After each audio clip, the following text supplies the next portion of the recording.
उन्हाळा special recipe आहे म्हणजेच वाळवणीचा पदार्थ आहे आणि हा पदार्थ तुम्ही एकदा करून ठेवलात का वर्षभर मस्त असा हा पदार्थ टिकतो आणि खराबसुद्धा होत नाही. तोंडाला चव येण्यासाठी मस्त अशी दहीतली मिरची करणार आहे. गावठी मिरची आहे. आता बाजारात गावठी मिरची खूप भेटतात. गावठी मिरची ना मस्त अशी तिखट असते, पण दहीमध्ये जर केली ना तर त्याचा तिखटपणा कमी होतो. चला आता आपण रेसिपीला सुरुवात करूया. गावठी मिरची घेतली, चांगली स्वच्छ धुवून मध्ये अशी कट करून घ्यायची आहे. आता मी त्याचा मसाला तयार करते. त्यासाठी मी अर्धी वाटी धने घेतले, 2 चमचे जिरं घेतले, 3 चमचे मी मोहरीची डाळ घेतली पिवळी. मोहरीची डाळ नसेल तुम्ही मोहरी घातली तरी चालेल. यामध्ये 1 चमचाभर मी मेथी घेतलेली आहे. ती सुद्धा आपल्याला थोडी भाजून घ्यायची आहे. तर आता आपण यामध्ये पाव चमचाभर हिंग घालायचं आहे. हिंग पण थोडंसं परतून घ्यायचं आहे. यामध्ये जाडं मीठ घातलेलं आहे. जाडं मीठ नसेल तुम्ही बारीक आपलं रेग्युलर मीठ असतं ते तुम्ही घातलं तरी चालेल. ते मी 2-3 चमचे घातलेले आहेत. ते गरम करायचं आहे, थंड करून घ्यायचं आणि असा मसाला तयार करून घ्यायचा आहे आपल्याला. मिरची पण आता तयार झालेली आहे. आता आपण काय करायचं आहे, मी अर्धा लिटर दही घेतली आहे. त्यातली थोडीशी दही काढून ठेवलेली आहे. आता यामध्ये आपल्याला हा मसाला घालायचा. हा मसाला मी सगळा वापरलेला आहे. आधी थोडा घालून घेते, एकदा मिक्स करून घेते. त्यानंतर बाकीचा आपल्याला सगळा हा मसाला आपल्याला घालून घ्यायचा आहे. आधी थोडा मसाला मी घातला होता, तर बाकीचा सगळा जो मसाला आहे तो सुद्धा घालून या दहीमध्ये मी मिक्स करून घेते.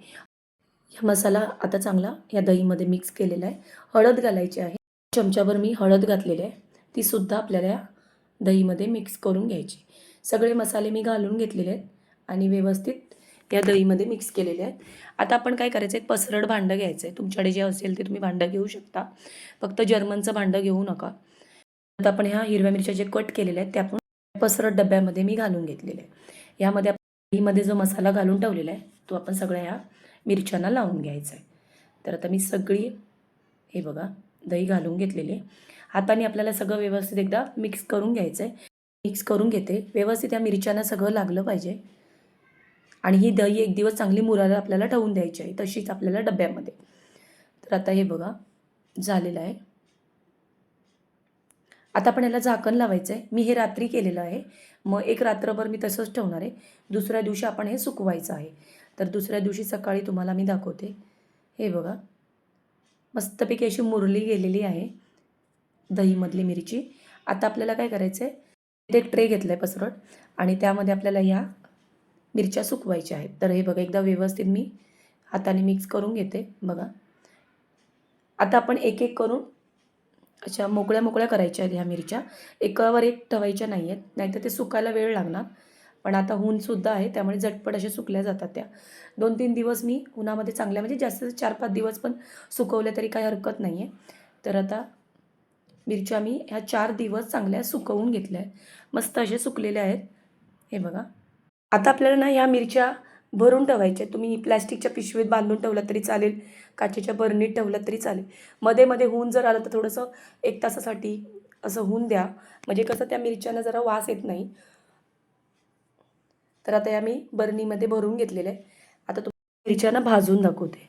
मस्त असा ना त्याला लालसर रंग येईपर्यंत भाजायच्या. मस्त खमंग लागतात.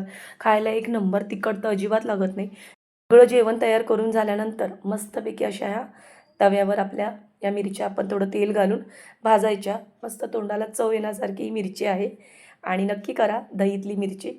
आवडली असेल तर नक्की मालवणी ज्योती किचनला सबस्क्राईब करा, लाईक करा आणि शेअर करा. वाळवणीचा पदार्थ जर तुम्हाला आवडला असेल तर नक्की कमेंट करा. तुमच्या कमेंटची मी नक्की वाट पाहेन आणि माझा पूर्ण व्हिडिओ तुम्ही बघितल्याबद्दल तुमचे धन्यवाद. असेच माझे नवनवीन व्हिडिओ तुम्ही पाहत राहा. चला आपण भेटूया अशाच नवनवीन रेसिपीमध्ये. धन्यवाद.